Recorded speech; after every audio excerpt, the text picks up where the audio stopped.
At kaugnay pa rin ang Bagyong Pablo, nakahanda na rin ang Department of Public Works and Highways sa anumang pinsalang maaaring idulot ng Bagyong Pablo sa mga infrastruktura.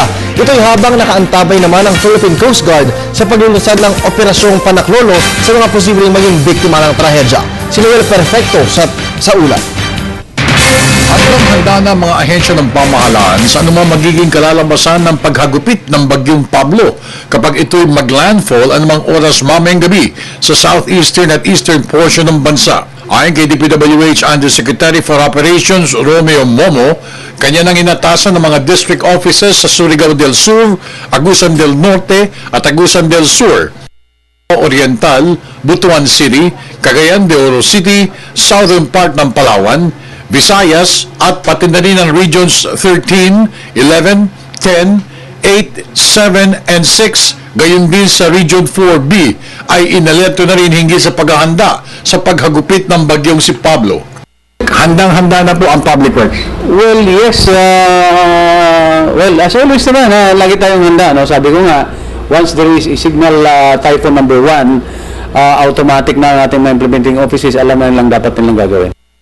Low-lying areas, flood-prone areas, putol ng mga daanan, as well as mga slide-prone areas ay ilan sa mga prioridad ng kagawaran. Subalit, doble prioridad naman ang ibibigay ng DPWH sa mga lifeline roads upang mapanatiling nakabukas sa mga ito para sa mabilisang pagdala ng mga equipment, gamot at relief goods at items sa oras ng pangangailangan. Most likely, according to report, it will hit between Hinatuan and Bislig. So dito tatama yon. Of course, tatama ito hanggang siguro tatamaan ng Cagayan de Oro, Pakyat ito Palawan, ano? Yes, But because of the wide area that will be affected, I think it's more than 500 kilometers, no?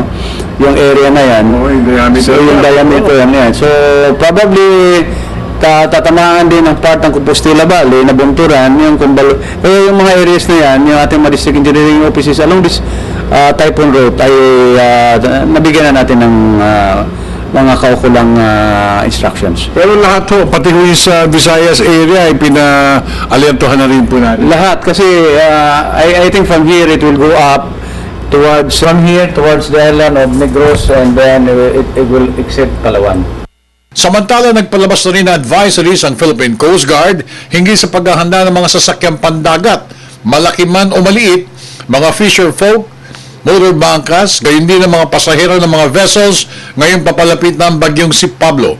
Agad na inatasan ni Rear Admiral Louis Tuazon, OIC ng Philippine Coast Guard, ang lahat ng Coast Guard units na tumulong sa mga rescue teams na gagamitin kailanganin ng mga ito. Mariin ring iniutos ng pamunuan ng Coast Guard na ipagbawal ang paglayag ng lahat ng klase ng sasakyang pandagat sa mga lugar o rehiyon na nasasakupan ng mga pag-asa typhoon signals. Kaninang umaga, nung officially pumasok yung bagyo dito sa Pilipinas, hindi na rin po pinayagan na maglayag yung mga barko ng kahit anong size. So, lahat ng mga passenger vessels going to Manila and yung kahit yung mga nasa Manila papunta ng Visayas and Mindanao, hindi na rin po pwedeng maglayag.